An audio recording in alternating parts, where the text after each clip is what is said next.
सर्वेभ्यो नमो नमः। आज हम सभी किरातार्जुनीयम श्री महाकवि भारवी प्रणीतम प्रथम सर्ग के मूल पाठ के साथ साथ इसके दो तीन श्लोकों को अर्थ और टिप्पणियों सहित वाचन करेंगे। तो चलिए देखते हैं। सर्वप्रथम पहला श्लोक। श्रियः कुरूणाम् अधिपश्य पालिनीं प्रजासु वृत्तिं यमयुङ्क्त वेदितुं सवर्णलिङ्गी विदितसमाययौ युधिष्ठिरं द्वैतवने वनेचरः। श्रियः कुरूणाम् अधिपस्य पालिनीं प्रजासु वृत्तिं यमयुङ्क्त वेदितुं सवर्णलिङ्गी विदितसमाययौ युधिष्ठिरं द्वैतवने वनेचरः। अन्वय से देखते हैं इसका अर्थ कि कुरूणाम अधिपस्य अर्थात कुरु प्रदेश की अधिपस्य, कुरूणाम कुरु प्रदेश की, कुरु देश की, अधिपस्य पालिनी, अधिपस्य यानी अधिप माने राजा, राजा की, पालिनी यानी उनकी राजलक्ष्मी को, पालिनी रक्षा करने के लिए, उसको संरक्षित करने के लिए, रखने के लिए, प्रजासु वृत्तिम अधिपस्य श्रियः पालिनीम। ऐसे यहाँ से देखिए, कुरूणाम अधिपस्य कुरु प्रदेश की, श्रियः अर्थात राजलक्ष्मी को, श्रियः राजलक्ष्मी को, पालिनीम संरक्षित करने वाले, कौन? अधिप कौन है? राजा दुर्योधन के। करे प्रजासु वृत्तिम, प्रजा विषयक जो वृत्ति माने व्यवहार, वृत्तिम में द्वितीयक है कि वृत्तिम अर्थात व्यवहार को, वेदितुम जानने के लिए, विद धातु से तुमुन प्रत्यय, वेदितुम विद धातु से तुमुन प्रत्यय, यम अयुक्त जिसको नियुक्त, यम जिसको अयुक्त अर्थात नियुक्त किया था, स वर्णलिंगी ही वह वर्णलिंगी, वर्णलिंगी अर्थात वनवासी या ब्रह्मचारी के वेश में, वर्णलिंगी ब्रह्मचारी के वेश को जिसने धारण किया था। ऐसे कह रहे हैं युधिष्ठिरम, स माने वह वर्णलिंगी, विदितः जान चुका, जान करके, सभी बातों को जान करके, द्वैत वन में, युधिष्ठिरम वनेचर, स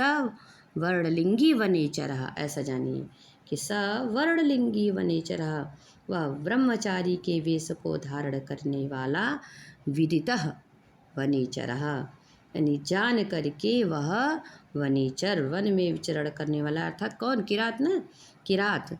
द्वैत वन में, युधिष्ठिरम युधिष्ठिर के पास, समाययौ लौट आया। पुनः एक बार देखें शुरू से कि कुरूणाम अधिपस्य कुरु प्रदेश के, अधिपस्य अर्थात अधिपस्य श्रियः राजलक्ष्मी को, पालिनीम संरक्षित करने वाले, कौन? प्रजासु वृत्तिम किसकी? प्रजासु दुर्योधन की प्रजा विषयक वृत्तिम व्यवहार को, यम अयुक्तुम जिसको जानने के लिए, अयुक्त अर्थात नियुक्त किया गया था, वेदितुम जानने के लिए जिसको नियुक्त किया गया था, स वर्णलिंगी वनेचरः विदितः वह वर्णलिंगी अर्थात जिसने ब्रह्मचारी का वेश धारण किया हुआ था, ऐसा वनेचर विदितः जान करके, युधिष्ठिरम द्वैत वने युधिष्ठिरम समाययौ, द्वैत वन में युधिष्ठिर के पास लौट आया। सम्यक आगे देखिए, टिप्पणी पर जाएं। टिप्पणी क्या है, इसमें क्या क्या महत्वपूर्ण है आप सभी जानते हैं। दूसरी तरफ अर्थ लिखा हुआ है, लेकिन हम अन्वय से ही पढ़ेंगे तो ज़्यादा अच्छा है। कुरुड़ाम, इसमें एक एक चीज़ को देखिए। कुरुड़ाम यानी कुरु जनपद के, कुरु जनपद कुरुक्षेत्र। यहाँ पर अड़ प्रत्यय है, जनपदे लुप एक आता है ना, जनपदे लुप सूत्र कहता है यदि कहीं निवास क्षेत्र आदि की बातें हों तो जनपद अर्थ में अड़ प्रत्यय हो जाता है। कुरु जनपद के अर्थ में होने से सूत्र में अड़ प्रत्यय आपका हो जाता है। आगे आइए, अधिपश्य। हाँ, कुरुड़ाम है कहाँ, षष्ठी बहुवचन है ना, कुरुड़ाम षष्ठी बहुवचन का रूप है हमारा।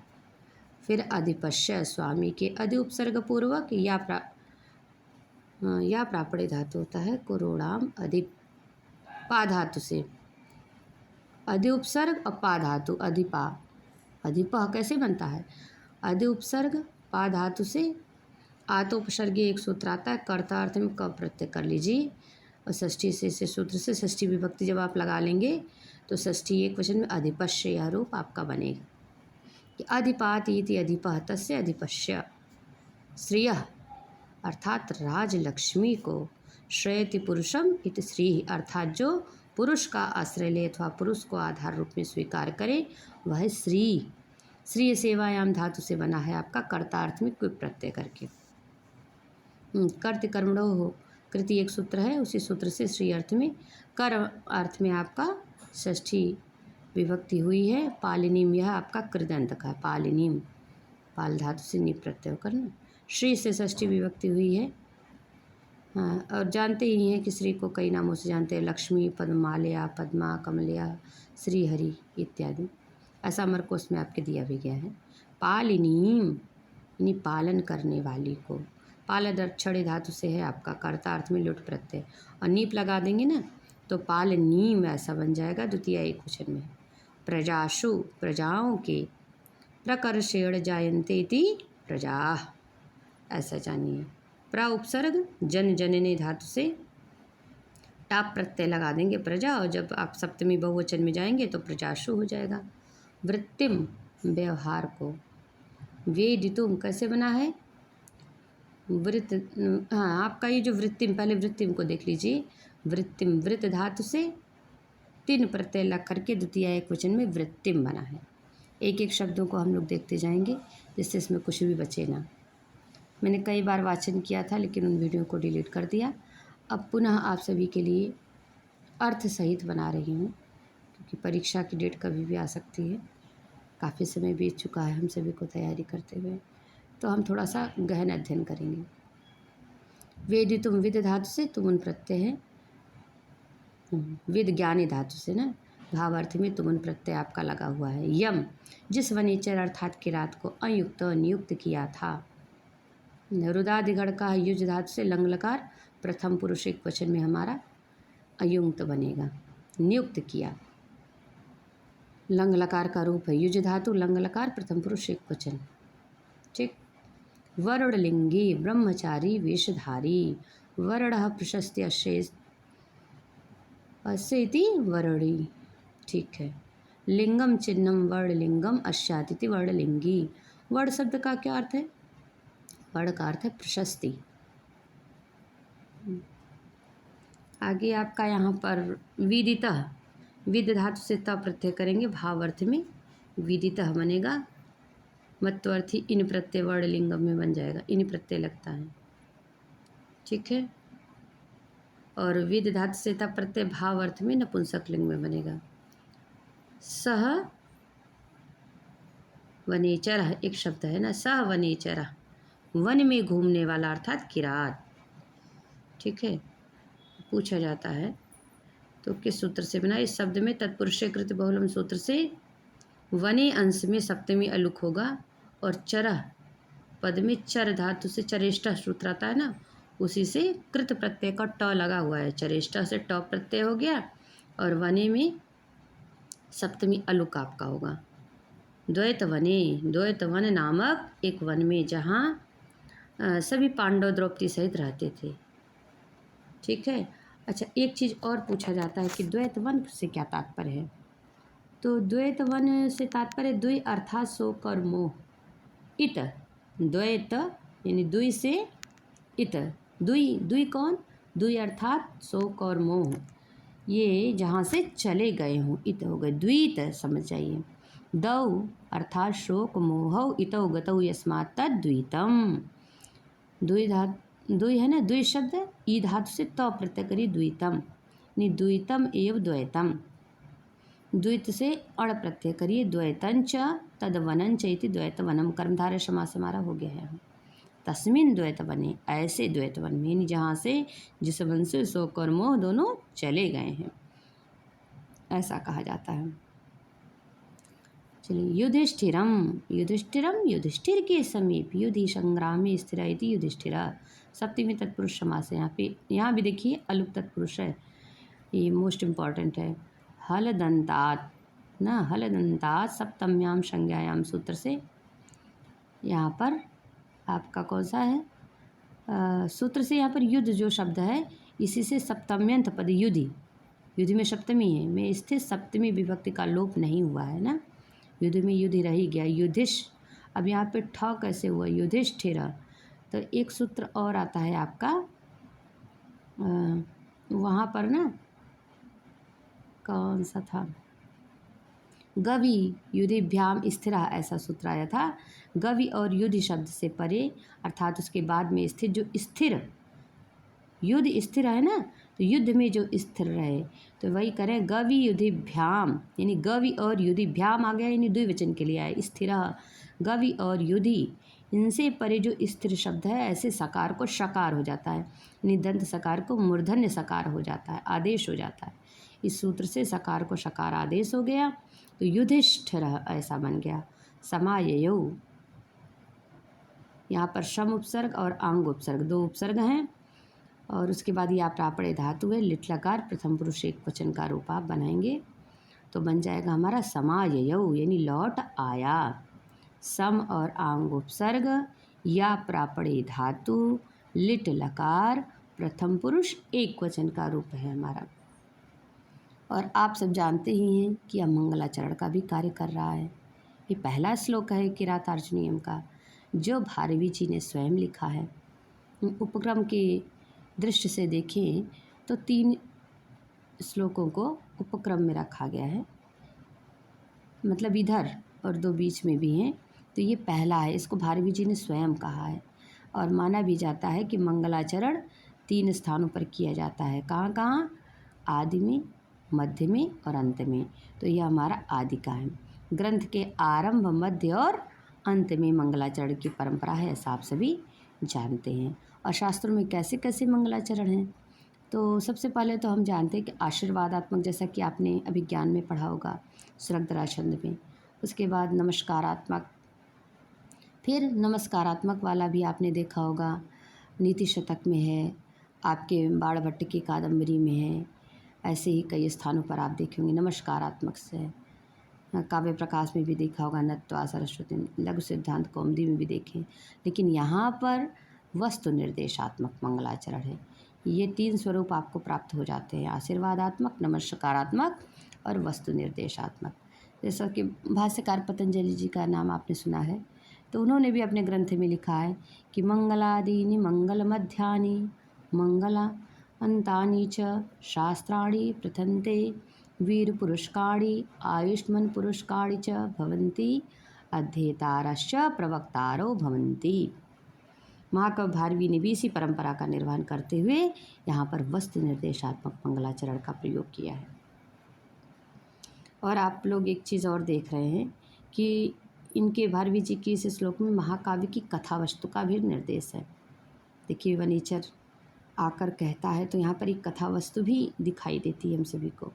इसके साथ ही महाकवि ने देखिए यहाँ पर प्रथम श्लोक में महाकाव्य की कथा वस्तु का तो जो प्रयोग किया ही है, साथ ही इन्होंने सर्वप्रथम श्रियः शब्द का भी प्रयोग कर लिया है। और यह जो श्रियः है ना, ये मंगलवाचक है। इस शब्द की महत्ता आचार्य मल्लिनाथ ने इन शब्दों में बतलाया है, जैसा कि आप सब जानते हैं कि आदितः श्री शब्द प्रयोगार गणादिशुद्धिर आत्रिवोप उच्यन्ते तदुक्तम देवतावाचकाः शब्दा ये च भद्रादिवाचकाः ते सर्वे नैव निन्द्याः शिवलिपितो गणतोऽपि वा। अलंकार इसमें देख लेते हैं, इतना बहुत है, बहुत ज़्यादा भी हमको नहीं पढ़ना है कि हम अपने विषय से इतर हो जाएं।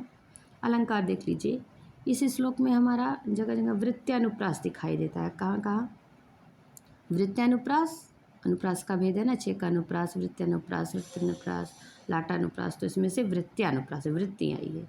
क्योंकि पालिनीम एवं प्रजासु में देखिए प की वृत्ति हो रही, वेदितुम वर्णलिंगी विदिता में व की, और वनेचरा में वने की आवृत्ति हो रही है। इसका लक्षण आप सब जानते ही हैं। महाकवि मम्मट जी का नाम सुना है, काव्य प्रकाशकार हैं। इन्होंने अपने ग्रंथों में दिया है क्या कि अनेकस्यैकधा साम्यम कृद्वानेकधा एक। अच्छा, ये साहित्य दर्पणकार जी के अनुसार है कि अनेकस्यैकधा यानी अनेक का एक बार, एकधा माने एक प्रकार से, अनेक अनेकस्य अनेक का एकधा एक प्रकार से, साम्यम सत्कृत अनेकधा यानी साम्य हो जहाँ प्रस्तुत हो, और एकस्य सकृद अप्येष वृत्त्यानुप्रास उच्यते, ऐसा आचार्य विश्वनाथ ने अपने साहित्य दर्पण में लिखा है। और काव्य प्रकाशकार आचार्य मम्मट जी ने तो वने वनेचर हमें लाटानुप्रास अलंकार माना है, ये जानिए। और जैसा कि मैंने पहले भी बताया है आप लोगों को कि यहाँ पर प्रसाद गुण देखने को मिला है, और रीति प्रथम सर्ग में तो वैदर्भी रीति का प्रयोग है। छंद आपका प्रथम श्लोक से लेकर के 44 श्लोक तक ना, प्रथम श्लोक से लेकर के 44 श्लोक तक वंशस्थ छंद प्रयुक्त हुआ है। वंशस्थ का लक्षण आप सभी जानते हैं कि जतौ तु वंशस्थमुदीरितं जरौ, जतौ तु वंशस्थमुदीरितं जरौ, अर्थात जिस छंद के प्रत्येक चरण में क्रमशः जगड़, तगड़, जगड़ और रगड़ आता है उसे वंशस्थ कहा जाता है। ठीक है, तो पहले श्लोक में इतना ही। आगे दूसरा श्लोक आता है कि कृत प्रणामस्य महिं महीभुजे, जितां सपत्नेन निवेदयिष्यतः, न विव्यथेतस्य मनो न हि प्रियं, प्रवक्तुमिच्छन्ति मृषा हितैषिणः। अब यहाँ पर इस श्लोक में क्या कहा गया कि कृत प्रणाम से प्रसंग क्या है, पीछे हम लोग पढ़े चुके हैं कि द्वैत वन में आकर के वह वनेचर सर्वप्रथम महाराज युधिष्ठिर को प्रणाम करता है। देखिए थे ना हम लोग, प्रणाम करता है। फिर दुर्योधन से जो प्रजाविषयक, प्रजाश वृत्ति में पढ़े थे ना, प्रजाविषयक जो वृत्ति में अर्थात व्यवहार है उसको बताने की भूमिका बना रहा है। कैसे बना रहा है कि कृत प्रणामस्य, अर्थात प्रणाम कर लेने वाले, कृत कर लिया है प्रणाम जिसने ना महाराज युधिष्ठिर को, कृत प्रणाम, प्रणाम कर लेने वाले, किसने, प्रणाम कर लेने वाले, आया तो प्रणाम किया, तो वही करें प्रणाम कर लेने वाले।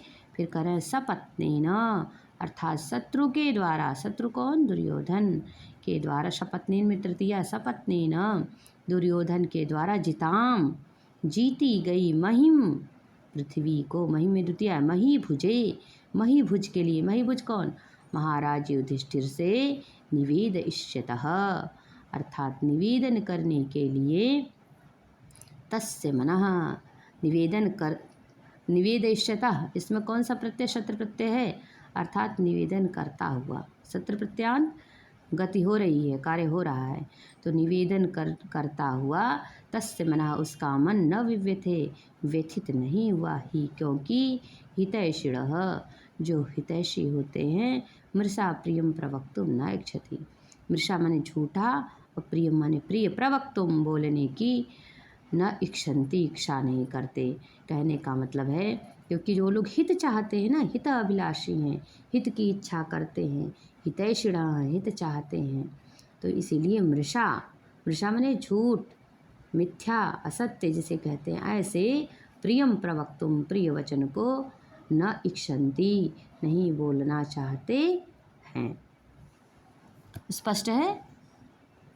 अन्वय से फिर एक बार देख लीजिए कि कृत प्रणामस्य महिम महीभुजे, कृत प्रणामस्य अर्थात प्रणाम कर लेने वाले सपत्नेन, सपत्नेन, सपत्नेन का अर्थ है शत्रु के द्वारा, जिताम जीती गई, महिम पृथ्वी को, धरती को, मही भुजे, मही भुजा अर्थात कौन, युधिष्ठिर के लिए, निवेदयिष्यतः उस वृत्तांत को कहते हुए, तस्य मनः उसका मन, न विव्यथे व्यथित नहीं हुआ, ही क्योंकि हितैषिणः हित चाहने वाले, हिताभिलाषी लोग, मृषा मतलब झूठा, प्रियम प्रवक्तुम प्रिय कहने की इच्छा नहीं करते हैं, प्रवक्तुम कहने के लिए उन इच्छुक नहीं होते हैं, ऐसा आप जानिए। चलिए आगे आप सभी अब अर्थ को देखिए, इसकी व्याकरणात्मक टिप्पणी को थोड़ा देख लेते हैं। कृत प्रणामस्य यानी किया गया है प्रणाम जिसके द्वारा, उस वनीचर का, कृतः प्रणामः येन सह कृत प्रणामः, यदि बहुब्रीहि समास है। क्री धातु से भाव अर्थ में तब प्रत्यय लगाइएगा, कृता हो जाएगा, और प्र उपसर्ग पूर्वक गम धातु से भाव अर्थ में घय प्रत्यय लगाकर यह प्रणाम शब्द आपका निष्पन्न होगा अर्थात बनेगा। सपत्नीन, मोस्ट इम्पॉर्टेंट, शत्रु के द्वारा। सपत्न और शपत्नी ये दो शब्द होते हैं। सपत्न का अर्थ क्या है, शत्रु या विरोधी अर्थात प्रतिद्वंदी जिसे कहते हैं। आगे आपका एक शब्द आया है मही भुजे, मही भुजे, जिताम, जिताम माने जीती गई, महीम पृथ्वी को, सब मही भुजे, मही भुज के लिए, मही भुज कौन, मही भुज अर्थात युधिष्ठिर के लिए, न मही भुज युधिष्ठिर के लिए, महिम पृथ्वी भुनकती थी, मही भुक, मही शब्द से भुज पालने धातु से कर्तरी को करिएगा, चतुर्थी एक वचन में आपका मही भुजे बनेगा। यह प्रयोग कारक की दृष्टि से भी महत्वपूर्ण है, ऐसा जानिए। चतुर्थी का प्रयोग न करके यहाँ तुमनंत क्रिया के साथ द्वितीया का प्रयोग होना चाहिए था, लेकिन ठीक है। मही भुजम बोधयितुम निवेदयिष्यतः, यह वाक्य बनता था। क्रियार्थोपदेश च कर्मण स्थानीय सूत्र से तुमुन प्रत्यय, तुमुन है ना, तुमुन प्रत्यान धातु का प्रयोग प्रत्यक्ष नहीं दिखाई दे रहा है, तो उस धातु के कर्म में चतुर्थी व्यक्ति प्रयुक्त होती है। हम लोग पीछे जब बाबूराम सक्सेना पढ़े थे तो वहाँ पढ़ा गया था, चतुर्थी व्यक्ति प्रयुक्त हुई है। यहाँ युद्ध धातु है, युद्ध का नश, बुध धातु, बुध, बुध बोध अर्थ में तुम प्रत्यय बोध है तुम, ऐसा जानिए। मही भुजे, कर्म में मही भुज में चतुर्थी का प्रयोग हुआ है, कर्म में चतुर्थी, कहीं कहीं कर्म में चतुर्थी होती है ना, तो यहाँ कर्म में चतुर्थी हुआ है, तुमनंत प्रयोग। निवेदयिष्यतः, निवेदयिष्यतः है कहाँ का, भविष्यत काल का, भविष्यत काल में निवेदन के लिए तत्पर या उद्धत हुए। यहाँ पर नि उपसर्ग है, विद धातु से ऋच लगाएंगे और लट लकार के स्थान पे लटा शब्द व सूत्र से सत्र प्रत्यय लगकर षष्ठी एक वचन में आपका निवेदयिष्यतः यह रूप बनेगा। तस्य मनः, तस्य उसका मन, चित्तम तो चेतो हृदय शांतम ह्यान मानसम मनः, न विव्यथे विचलित नहीं हुआ, क्षुब्ध नहीं हुआ।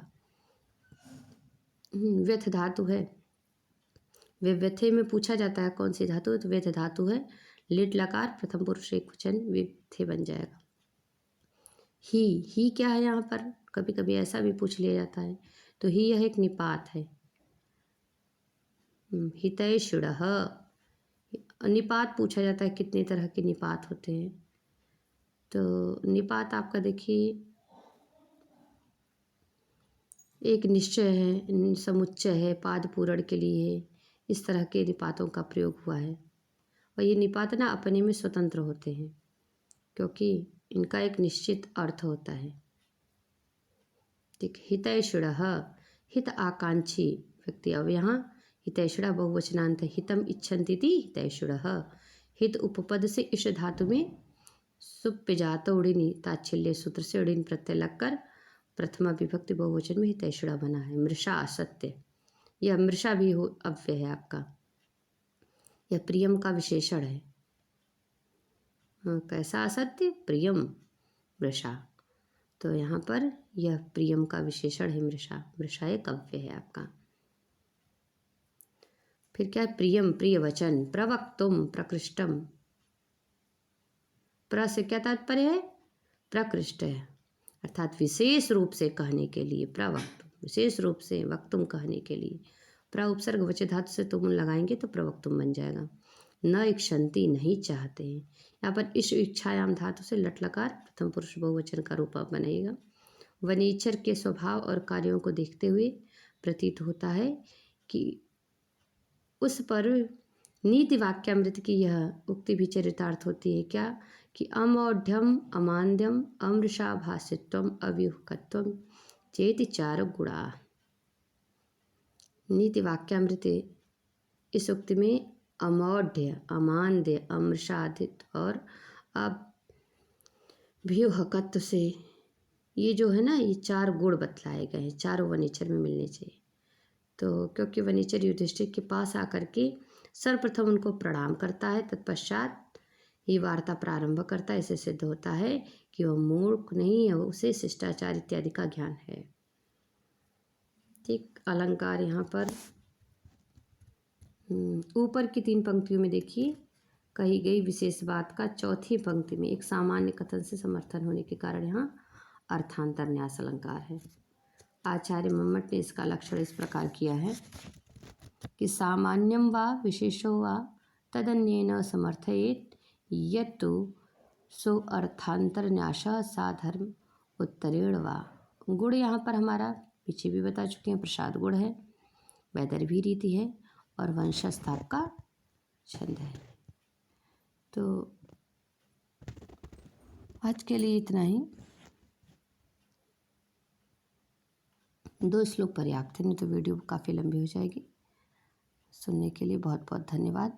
यदि वीडियो अच्छी लगी हो तो लाइक करिएगा, तो आगे भी वीडियो बनाएंगे इसी तरह से संपूर्ण किरात को पढ़ेंगे व्याकरणात्मक टिप्पणी के साथ। धन्यवाद। सर्वेभ्यो नमो नमः। नमः संस्कृताय।